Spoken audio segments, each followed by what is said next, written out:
Hello, everybody. Welcome back to Jenny's Sewing Room. It's been a minute, and here I am.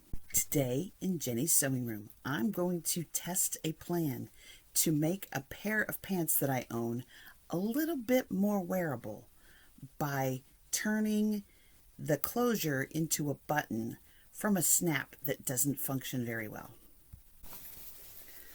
The snap on these pants doesn't hold.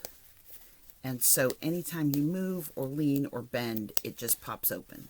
So my idea is not to take off the snap because that leaves a hole where the rivet was, but to place a button here and a loop that would go around that button. We're going to pull out the button jar and get a selection of buttons here and check and see what might work well for these particular trousers. So I'm going to place the trousers here, and I'm going to imagine this button is going to go right here. How about this nice bright orange button? A little too obvious. Something crazy like this shank button. I think that might draw a little too much attention to a space I might be trying to ignore. So what I came up with maybe was this one. It kind of disappears. It's a little large, but I think this might be the button. The button part is going to be easy. I'm going to sew it on with plain old needle and thread. I like this color for that green pair of pants that might be used for scout pants. Very good for that color. And I'm just going to take a second and sew on that button. Sewing on buttons really is not my favorite thing. Sometimes it seems like because I like to sew, I ought to like to sew everything. But the truth is, mending and fiddly repairs are not my favorite, and I tend to put those off.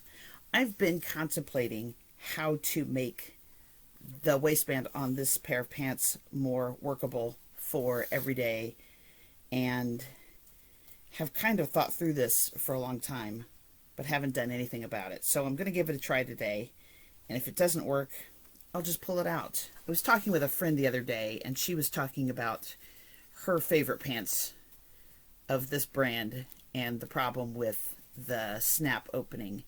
And so I suggested this fix to her, and she was not sure. That's really what spurred me on to try this. I've decided to use a synthetic drapery cord to make the loop on these trousers. I decided to use this because it's heavy and sturdy, and I'm going to use my sewing machine to just stitch many times along that edge to lock that into place. Then what I'll do after that is I will do a stitch around that as if I'm making a loop, just to cover this in the green thread. That way it will be less noticeable. I'll test it to make sure that it buttons securely over the button and doesn't come off. So I'm going to need to tighten it a bit before I sew it in, because I do still want to be able to snap it at least occasionally, though the snap will probably come open. My machine is threaded up with that same green thread on the top. Don't tell Grandma, but the bobbin is still my plain old white thread that I use for everything. And I'm going to carefully lower my needle and just stitch along the seam line that's already there.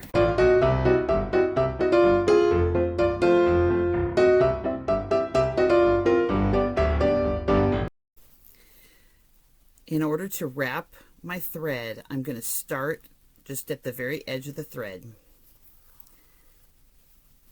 I'm going to go around one side of the loop and then go under my thread. I'm just going to stitch around that. You can see how it's starting to cover the edge of that thread. So I'm going to just keep doing this.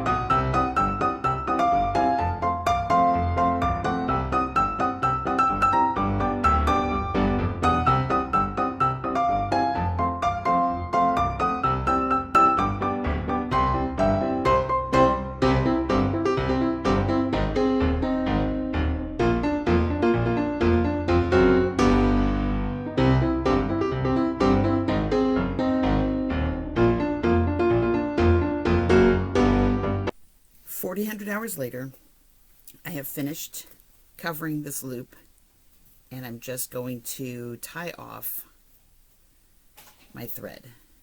Okay, friends, the moment of truth. Let's see if the loop and the button actually work.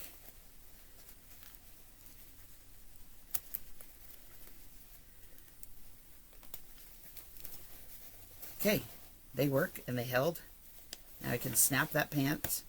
Now when the pants come unsnapped, because they will, I still have a button. Now it's a little bit looser.